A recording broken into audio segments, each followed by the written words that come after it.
So guys, Apple thinks that the future of storytelling is iPhone. So for the rest of this video, we'll be filming in Apple's new cinematic video. So we're going to talk about what it is and what my personal opinion is on it. So before we get started, be sure to hit the subscribe button and click the bell so you don't miss as we cover your favorite tech and video games. I'm Chris Grant Jr. It's the Granite Geek Show.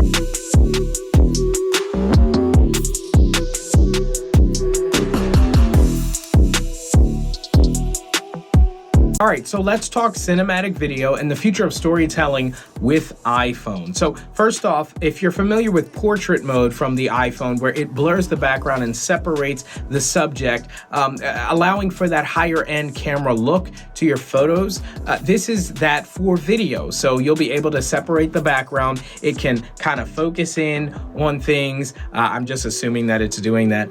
And you'll be able to kind of get that same depth of field effect with the iPhone cameras here in video. Now, unfortunately, this is only coming in at 1080p, 30 frames a second. All Apple had at the store today was the 128 gigabyte of the iPhone 13 Pro Max. So unfortunately, at the higher capacities, that's when you could break into the 4K 30 FPS. And of course, this really should be 24 frames a second if we're talking cinematic video. One of the great features about this cinematic video is that you can change the focus in post. So it retains all that data.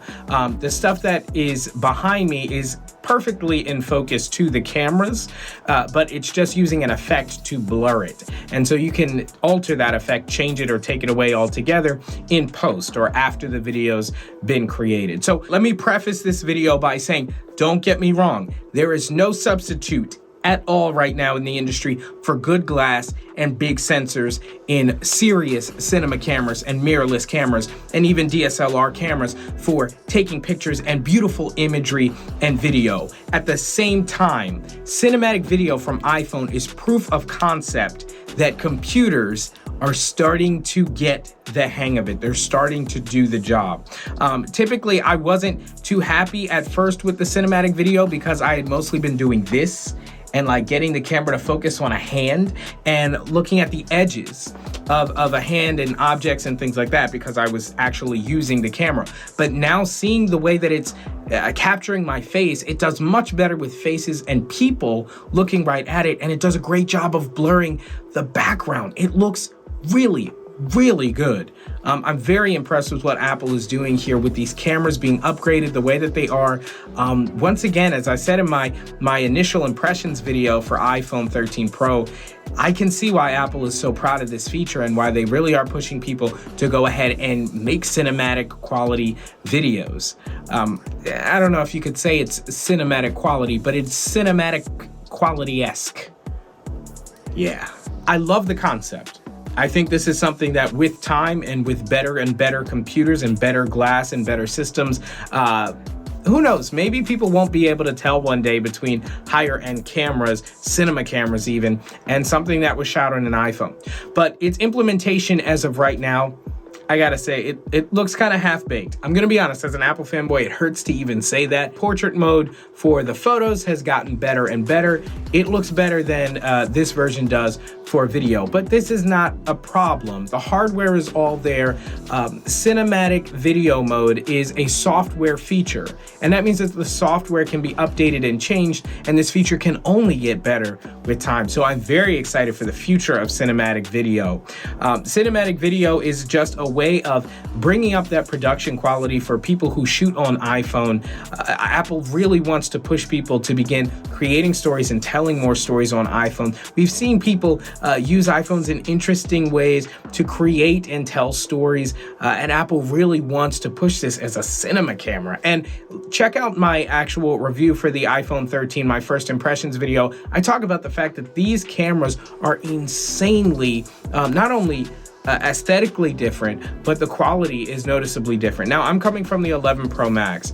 Jay from the La Quente Ledger, link to his channel will be down in the description below. It used to be this channel. We all used to be a team. I'm digressing for a second, but we split off into other channels, but we're still part of one big family. So definitely go and show his channel some love. All things baseball, all the time. But yeah, so he's got the 12 Pro Max, and maybe he's not noticing as much of a difference as I was with the 11 Pro Max, but I noticed a huge night and day difference in terms of the camera quality. So I've been super impressed with that, and I look forward to using the iPhone 13 Pro Max as a daily camera for YouTube. I don't know, my past couple videos I've been shooting on iPhone because I've been on the road, and it's just been the most convenient camera because I'm better about keeping it charged versus another camera. I typically don't have to worry about storage, you know, there's no cards and card swapping and stuff like that. The footage is already on the device, and that's just an amazing thing that I really think people take for granted. Oh, also the audio is being recorded straight through the iPhone 13 Pro Max's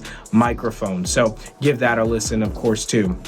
I'm talking about maybe 2.5 feet away from the camera, so that should give you some perspective for how the microphone should sound. Anyway, I digress again. The iPhone is just the most convenient camera for me to use on the go. Typically, I prefer a mirrorless camera. That's what I use, and I've even used cinema cameras in the past to make my YouTube content. So I really think that Apple has an opportunity here to inspire a new generation of creators with giving you a cinematic type experience right in your pocket. Again, I wouldn't say that this is cinematic. Unfortunately, they call it that, and it's great branding, and it helps convey the philosophy that Apple has, that they do want people to start creating cinematic videos and start thinking of the iPhone as a serious cinema camera. Try saying that 10 times fast. But I just don't think the feature is actually up to snuff yet to actually compete. But it is proof of concept, and for that, I love what Apple is doing with it. So let me know what you thought of this video, shot entirely in Apple's cinematic video feature.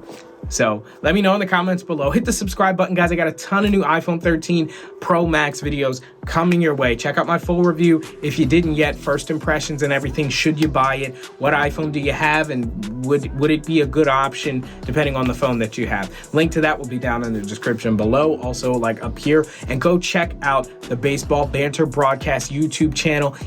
Guys, it's fantastic. You talk about somebody who's so knowledgeable about baseball. You can't get much better than Jay Latacuente of what used to be the Latacuente Ledger and now is the Baseball Banter Broadcast. So once again, links will be down below. He's the homie. He's got the iPhone 12 Pro Max. Maybe we'll do a shootout or something like that. Stay tuned. The only way to do that is to subscribe and click the bell. Thanks so much for watching as I cover your favorite tech and video games. I'm Chris Grant Jr. It's the Granite Geek Show.